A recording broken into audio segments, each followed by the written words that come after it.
di Lanzo torinese, lui diceva: voi siete la pupilla dei miei occhi. Un sacerdote, quando arriva a dire tu sei la pupilla dei miei occhi, io penso che ha raggiunto il massimo della paternità. Io non credo che tanti papà e tante mamme dicono ai loro figli questa espressione: tu sei la pupilla dei miei occhi, almeno non in un modo così diretto. Don Bosco, da sacerdote salesiano, veramente ha fatto dei giovani il suo campo di predilezione, ma soprattutto la sua via di santità. Come si fanno santi salesiani, le figlie di Maria Ausiliatrice?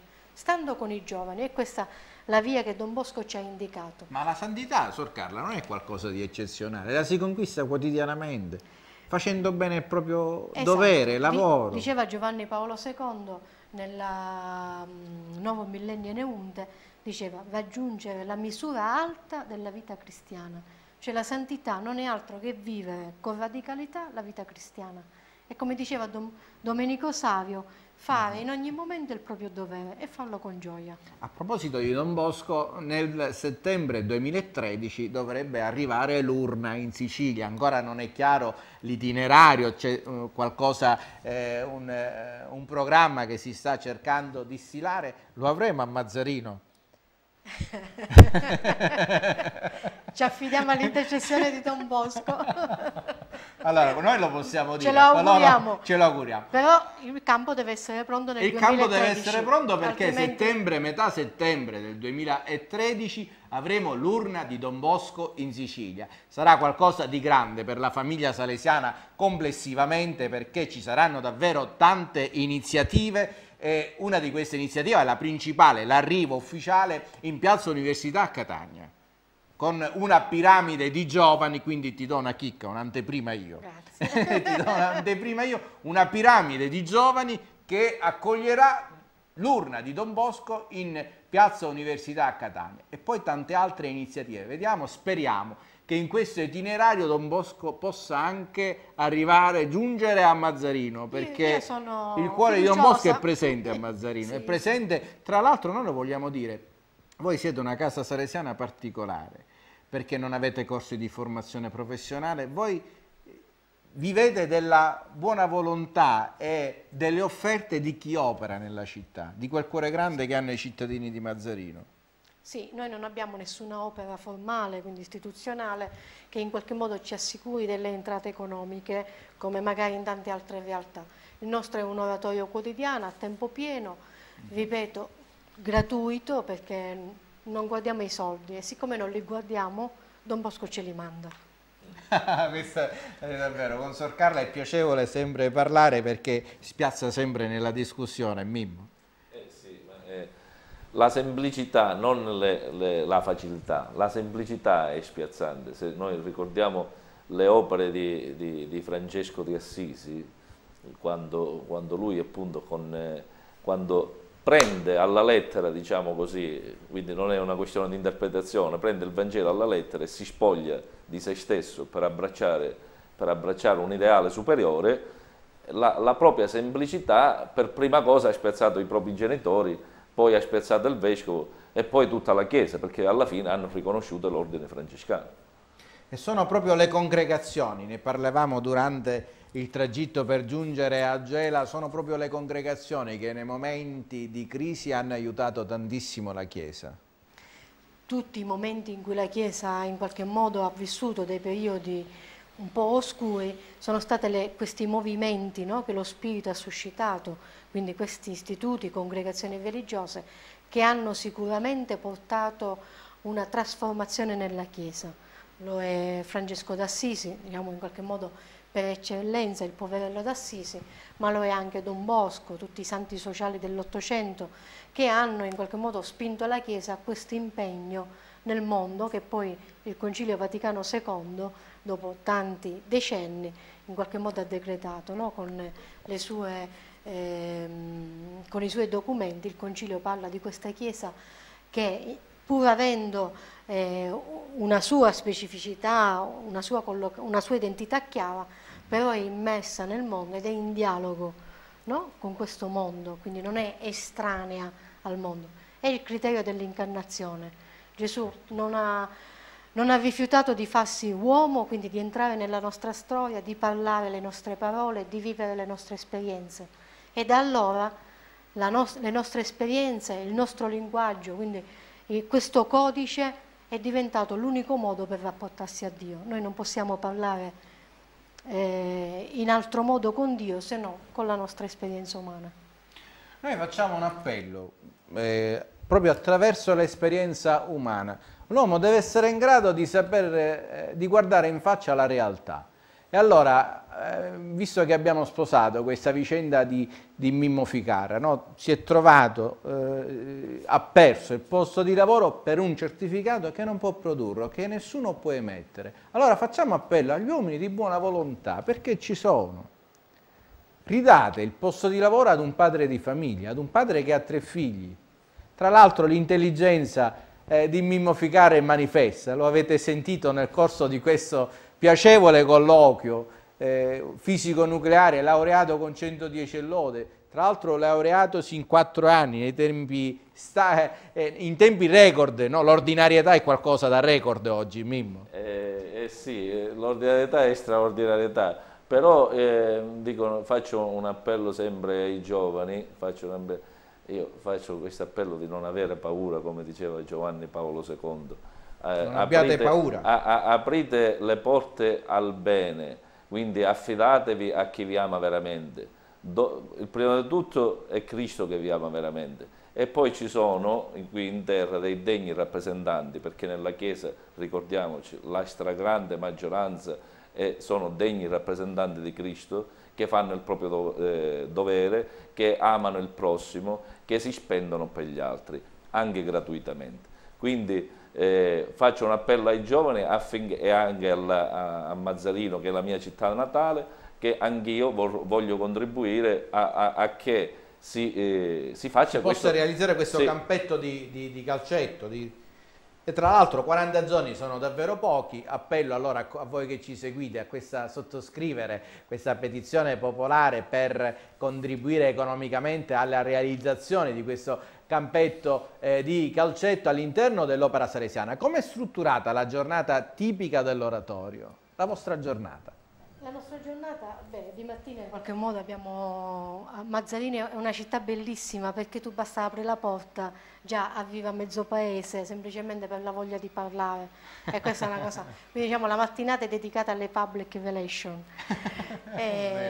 Poi dalle 3 in poi abbiamo l'attività di recupero scolastico, l'attività di PGS che è una società sportiva, abbiamo più di 100 iscritti tra il calcio e la pallavolo. Nel pomeriggio, dopo l'attività di recupero scolastico, abbiamo l'oratorio aperto a tutti, quindi saranno circa un 150-200 giovani che vengono ad abitare in quelle ore da noi perché giocano. Nel frattempo poi ci sono tutte le attività, abbiamo il CGS che è appunto un'associazione culturale, la PGS l'ho detto che è l'associazione sportiva, ma abbiamo anche al nostro interno la Croce Rossa, abbiamo anche al nostro interno l'associazione in arte che ora farà partire l'esperienza della creazione di un'orchestra, le maggiorette. Tutti quelli che vogliono fare qualcosa per i ragazzi vengono da noi. Presto speriamo anche di avere gli sbandieratori e speriamo anche il gruppo scout, stiamo provando a fare tutto questo, oltre che i gruppi di famiglia salesiana, ex allievi, cooperatori, questi sono un po' diciamo di casa. Penso di non aver dimenticato nulla. No, assolutamente. Tra tutte le attività che abbiamo, siamo solo 3 suore, ci facciamo in 10, però un grazie specialissimo va a tutti i nostri collaboratori, famiglie. Lì c'è il trucco che Gesù moltiplicava i pani, lì c'è il trucco. Veramente quello che facciamo lo facciamo grazie ai tanti collaboratori che non guardano tempo, non guardano nulla, ma veramente si prestano a darci una mano. Poi abbiamo l'associazione AGE, lo dimenticavo, l'associazione dei genitori che si occupano di formazione di genitori, ma subito dopo a novembre apriremo anche la Domenica in Famiglia, in modo che così ogni giorno della settimana ha la sua degna attività. C'è la sua degna davvero attività. C'è stato un piccolo problema che si risolverà, la delimitazione del muro. Che cosa è successo? In sintesi poi brevemente che anche là c'è lo Zambino, no? Che non sta provocando la chiusura dell'attività dell'oratorio, c'è solamente questa diffida che è arrivata dal comune. Cos'è? Sembra che qualcuno abbia segnalato che il muro di cinta dell'oratorio sia pericolante. Non una segnalazione scritta o verbale, no? Una sola segnalazione scritta, almeno da quello che mi sembra. Ho capito. Che il muro sia pericolante. Quello che dà sul viale Regina Elena, per intenderci. Da premettere che già ad aprile avevamo provveduto a fare togliere 20 pini che erano addossati al muro, sì, e quindi esatto. diciamo che avevamo tolto, il problema secondo noi, l'unico pericolo sì, che ci poteva essere. Quindi ci hanno chiesto in 2 giorni di puntellare il muro. In 2 giorni, in 48 ore. Questo è l'ufficio urbanistica, in 48 ore. Noi, al di là di questa cosa impossibile, noi facciamo appello. Però devo dire che insomma ora stanno cercando di venirci incontro, mettendo in sicurezza. Dopo l'ultimatum, diciamo che adesso sì, hanno provveduto a mettere in sicurezza il viale Regina Elena, poi non so, ecco, ci vorrebbe un tecnico per valutare la distanza, se effettivamente è una messa in sicurezza o una messa in scena, e anche il cortile dell'oratorio. Quindi in questo momento purtroppo abbiamo dovuto sospendere per motivi di sicurezza le attività dell'oratorio. Abbiamo i ragazzi che vanno per strada, speriamo presto di riprendere l'attività. Noi facciamo appello a chi ha firmato quell'ordinanza, al capo settore dell'urbanistica, facciamo appello perché sappiamo che essere persona capace di risolvere le vicende in 24 ore, quindi speriamo che anche questa situazione possa essere risolta in 24 ore, anche se ormai sono più di 24 ore che sono trascorse dalla notifica di questo provvedimento.